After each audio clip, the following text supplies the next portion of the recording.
اعوذ باللہ من الشیطان الرجیم بسم اللہ الرحمن الرحیم۔ الرحمن، رحمان یعنی ایسی ہستی جس کی رحمت ٹھاٹھے مارتے ہوئے سمندر کی تھی، اور مشرکین عرب اللہ تعالیٰ کے اس نام سے چڑھتے تھے، اسی لیے سورہ بنی اسرائیل میں بھی اور سورۃ الکہف میں اللہ تعالیٰ نے اس کے اوپر ایمفسائز کیا ہے کہ چاہے اللہ کہہ کے پکارو چاہے رحمان کہہ کے، یہ اللہ تعالیٰ کے نام ہے سارے۔ علم القرآن، اور اس کی رحمت کا سب سے بڑا ظہور یہ ہے کہ اس نے قرآن کا علم دیا ہے۔ خلق الانسان، انسان کو پیدا کیا ہے۔ علمہ البیان، اور انسان کو قوت گویائی سے نوازا، یعنی یہ جو بولنے کی جو طاقت ہے، یہ ایک ایسی صلاحیت ہے جو اللہ تعالیٰ نے اور کسی مخلوق کو نہیں دی اس اعتبار سے۔ الشمس والقمر بحسبان، سورج اور چاند اس ٹائم ٹیبل کے پابند ہیں جو اللہ تعالیٰ نے ان کے لیے مقرر کر دیا۔ آپ دیکھ لیں سورج کا ایک ٹائم ٹیبل ہے، چاند کا ہے، پھر ان کی آپس میں جو موشنز ہیں، اب یہ علیحدہ سے ایک ڈیٹیل طلب ٹاپک ہے۔ اللہ تعالیٰ نے یعنی یہ جو فزیکل فنامنا آف نیچر ہیں یہ اتنے حیران کن ہیں، ان کے اوپر تو گھنٹوں گفتگو ہو سکتی ہے۔ مسئلہ نمبر 60 ہے میرا، who is Allah in the light of latest scientific facts, Allah کون ہے جدید سائنسی حقائق کی روشنی میں۔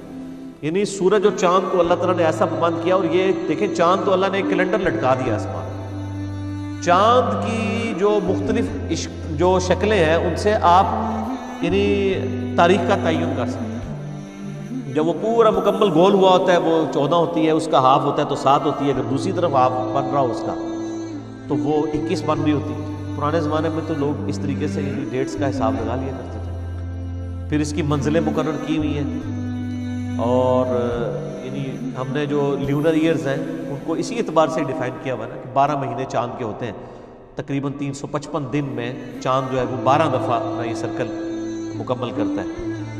اور سورج کی موشن جو ہے وہ علیحدہ سے ہے، سورج کے گرد زمین بھی چکر کاٹتی ہے، زمین اپنے محور کے گرد بھی گھومتی ہے، 24 گھنٹے کے اندر اپنے پورے محور کے گرد وہ مکمل کر لیتی ہے اپنا ایک پورا چکر، اور سورج کے گرد وہ تقریباً 365 دنوں میں کرتی ہے، اور وہ 12 مہینے جو ہے وہ بنتے ہیں سولر ایئرز میں۔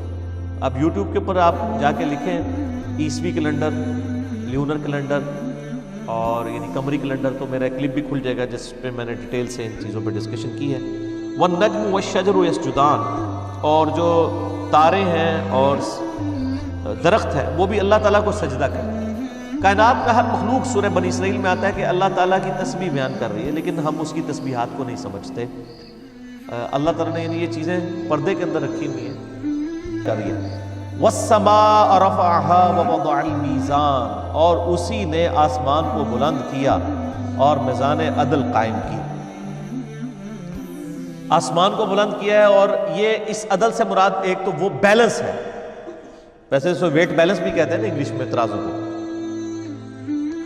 اس کائنات میں بھی اللہ نے ایک بیلنس رکھا، وہ بیلنس ذرا سا بھی ڈسٹرب ہو جائے نا تو یہ کائنات قائم نہیں رہ سکتی۔ ایون یہ جو بگ بینگ جس کے بعد یعنی کائنات کریٹ ہوئی ہے، اس کے بارے میں اسٹیفن ہاکنگ نے یعنی یہ چیز ریویل کی تھی کہ اس کائنات کی جو یعنی کریشن ہوئی ہے اس بگ بینگ کے بعد، اس کا بیلنس ایسا تھا کہ اگر کوئی شخص بال پوائنٹ کو اس کی نوک پہ کھڑا کرے، ویسے تو بال پوائنٹ اپنے نوک پہ کھڑی ہو سکتی ہے نہیں، اور 1 ارب سال تک وہ کھڑی رہی، اتنا بیلنس ریکوائرڈ ہے اس بگ بینگ کے بعد اس کائنات کو کریٹ کرنے۔ تو ظاہر ہے کسی فورن ایلیمنٹ کے بغیر، ایک کریٹر کے بغیر چیز پاسبل ہے۔ تو اس بیلنس کا تقاضا یہ ہے کہ تم بھی بیلنس کرو، تم بھی عدل و انصاف سے کام لو۔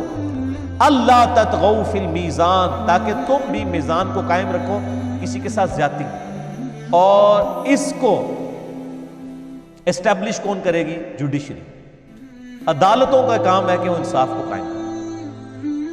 اللہ تعالیٰ نے قرآن حکیم میں کئی جگہ یہ مضمون بیان کیا، بلکہ یہ جو میرا کلپ ریکارڈ ہوا تھا نا یہ جو 2018 کے الیکشن سے پہلے، پاکستان کا نیکسٹ پرائم منسٹر کون، آپ یوٹیوب پہ جا کے لکھیں تو اس میں نے ڈیٹیل کے ساتھ ڈسکس کیا تھا کہ اللہ تعالیٰ نے نبیوں کو 2 چیزیں دی ہیں، سورۃ الحدید میں بھی آیا اور کئی جگہ، ایک کتاب دی ہے، دوسری ترازو دی ہے کہ لوگوں کے درمیان انصاف کرے۔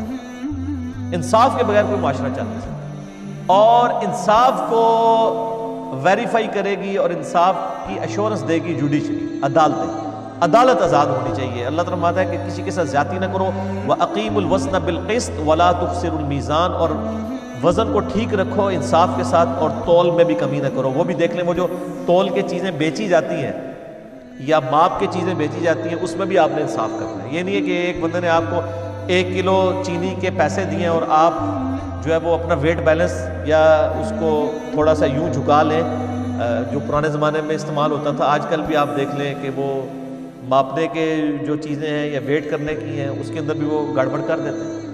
آپ دیکھیں کئی پیٹرول پمپ ہیں، آپ ان سے اگر کہیں کہ آپ 1.5 لیٹر جو ہے وہ پیٹرول ہمیں بوتل میں ڈال کے دیں، تو 1.5 لیٹر کی بوتل میں 1.5 لیٹر پیٹرول تو آنا چاہیے نا، تو تیار نہیں ہوتے۔ کوئی اچھے ہیں پیٹرول پمپ تو وہ اجازت دیتے ہیں، ادروائز وہ نہیں دیتے، کیونکہ انہوں نے اپنے اس تول کے اندر کمی کی ہوئی ہوتی ہے ناپنے میں۔ تو وہ انصاف بھی ضروری ہے، تجارت کے اندر جو انصاف ہے، اور ویسے عدل و انصاف، میاں بیوی، بال بچوں، رشتہ داروں کے ساتھ جو آپ کے معاملات ہیں، سب کے سب انصاف کے اوپر مبنی ہونے چاہیے، اور اس میں کسی کے ساتھ زیادتی نہیں ہونی چاہیے۔